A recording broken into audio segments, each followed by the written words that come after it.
Now, are we simply going to accept what's given us? No. In other words, we're not going to be toadies for the Democrats any more than our fathers were toadies for the Republicans. This is Faith Complex, a dialogue about the entanglement of religion, politics and art, hosted by Professor Jacques Berliner-Blau of Georgetown University. Hello, I'm Jacques Berliner-Blau of Georgetown University, and you've just clicked into Faith Complex. Joining us today is Mr. Richard Cizik, who is a fellow at the Open Society Institute and president of the organization which is called the New Evangelicals. But he is also considered by many to be the voice of what we like to call the younger evangelicals of the United States of America. Mr. Richard Cizik, welcome to Faith Complex. Thank you, Jacques. It's my pleasure. Now, I don't know if you knew this, but in 2008, Time magazine happened to name you one of the most 100 influential people, I guess, on God's green earth. That was you? I'd be glad just to be influential among the evangelicals, much less the rest of the world. If I could influence the evangelicals, I would be happy. Now, you certainly did influence the evangelicals when you released your very famous, or for some infamous, Creation Care outreach. Tell us what Creation Care is. Tell us about its evangelical moorings. Tell us about that. Well, Creation Care is simply an evangelical idiom for what God has always said in His Word from Genesis to Revelation, which is to care for it, that is, this earth.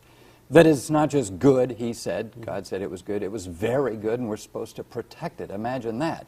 And so Creation Care is simply our idiom to communicate to conservative Christians that they've an obligation that comes directly from God in which they've not heard, seen, nor frankly been preached to on this forever. So they hadn't often heard in their churches that they should be stewards I've been of the around. earth. No, they don't hear it. In fact, I've been to over 40 Christian campuses in the last 2 or 3 years.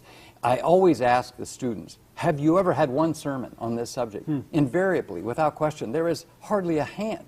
Now, on one occasion, I will say, Hardin-Simmons University in Abilene, Texas, I was 3/4 of the way through my chapel address when a young man stands up, shouts out from the middle aisle, "It doesn't matter, Jesus is coming back."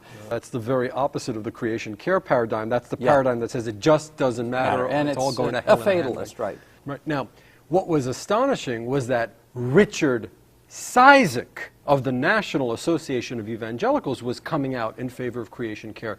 Refresh our memories. Why were people so surprised when you, of all people, came out with that perspective? Well, to have an official of the association come out and do this, well, it was surprising to some, offensive to others, and generally a bit mold-breaking. And so that's what got me attention, I suppose.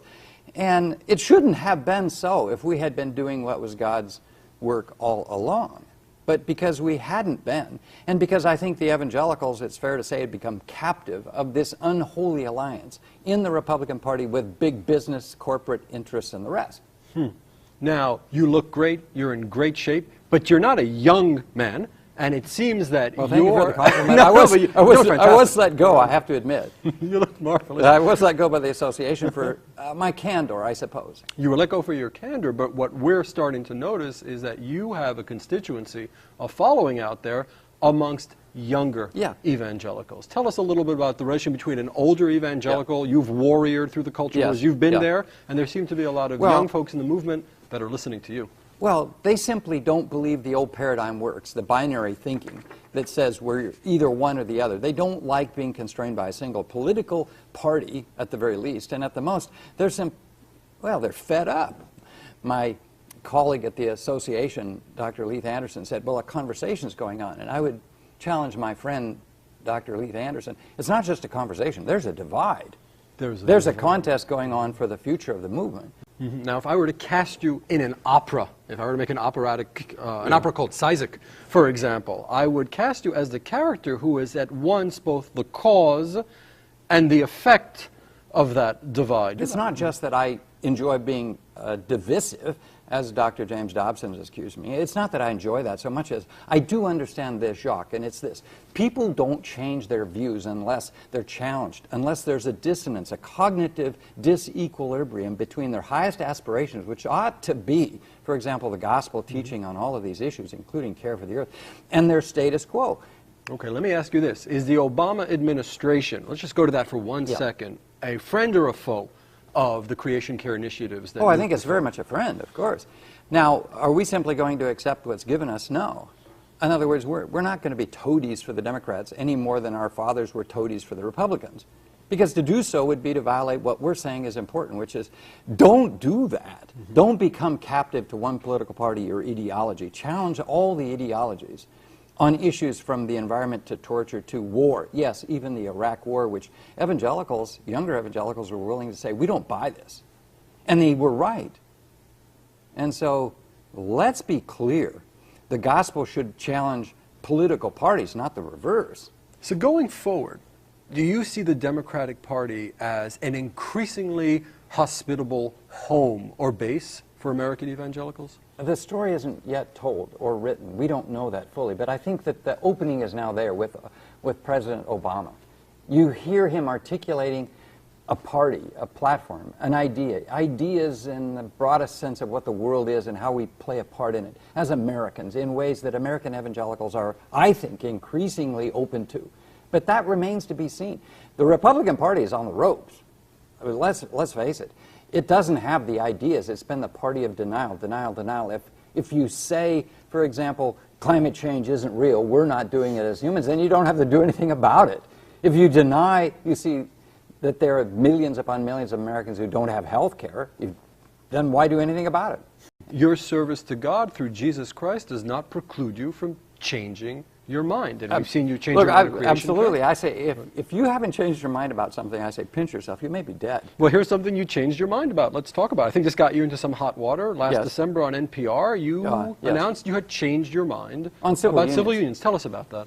Well, I gave an interview, which was to Terry Gross, and it was about fresh air. Well, I guess I gave too much fresh air by admitting that because younger evangelicals do believe that civil unions are acceptable, they're not going to believe, as their elders do, that the fate of Western civilization is going to fall on whether or not we grant rights to gays, lesbians, and others, like others have. Mm-hmm. I don't believe in gay marriage, but do I believe that people are entitled to equal protection under the law and due process, and thus civil unions, a broadly written civil union statute that isn't sexually oriented, broadly written for everybody, might be the best way to protect sex and gender-based marriage. It just might be. Maybe that's the strategist of me, Washingtonian, who's worked the halls of Congress all these years saying, you want to protect traditional family life and marriage. Maybe this is the best way to do it. All right, let me get you back to your church. In your church, a gay member of your church, is that person affirmed in Christ?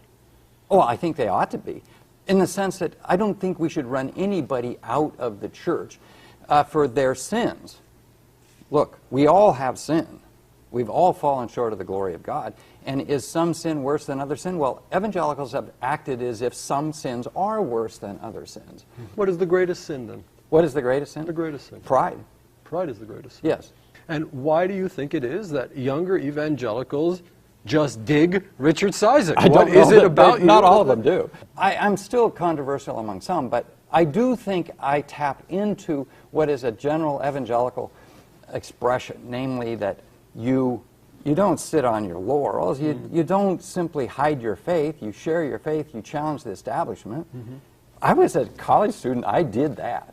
Now, is what appeals to the younger evangelicals your lack of rigidity, the fluidity in your theology, the willingness to say that we make mistakes and we can revisit our opinions, which, quite frankly, we didn't get a lot of from the religious right of yore? Younger evangelicals, they don't like zealotry, and I don't think I'm a zealot, except for the right things. They're about a different strategy, not a zero-sum game where somebody else has to lose for us evangelicals to win. So we need a new strategy entirely, a common good strategy.